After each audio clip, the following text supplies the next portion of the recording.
ஜாதகத்தில் தசா நடக்கும் கிரகம், எந்த கிரகம் இப்பொழுது தசா நடத்துகிறதோ அந்த கிரகம் லக்கணத்திலிருந்து எத்தனாவது வீடில் இருக்கிறது என்று பார்க்க வேண்டும். அந்த கிரகம் 6, 8, 12 ஆகிய வீடுகளில் இருக்கக்கூடாது. அப்படி 6, 8, 12 வீடுகளில் இருந்தால் புத்தி நடக்கும் கிரகம் லக்கணத்திலிருந்து எத்தனாவது வீடில் இருக்கிறது என்று பார்க்க வேண்டும். 6, 8, 12 ஆகிய இடங்களில் இருக்கக்கூடாது. அது மட்டுமல்லாமல் அந்த கிரகம் லக்கணத்திற்கு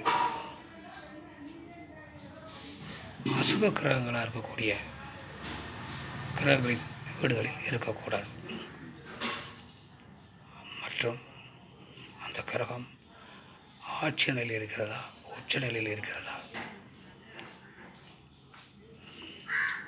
திக்பலத்தில் இருக்கிறதா என்று பார்க்க வேண்டும்.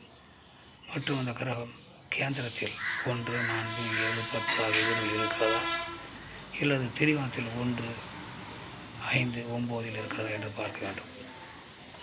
அவை கேந்திரத்தில் இருந்தாலும் திரிகோணத்தில் இருந்தாலும் லக்கணத்திற்கு சுபக்கிரகங்களாக இருக்கக்கூடிய கிரகங்கள் இருந்தாலும் அந்த ஜாதகன் நல்ல பலனை அந்த புத்தியில் அனுபவிப்பார். இப்பொழுது தசாவில் தசாநாதன் புத்திநாதன் எந்த இடத்தில் இருந்தால் சாதகருக்கு என்ன பலன் என்பதை பற்றி தெரிந்து கொண்டோம். மற்றவற்றை அடுத்த ஒரு வீடியோவில் காண்போம்.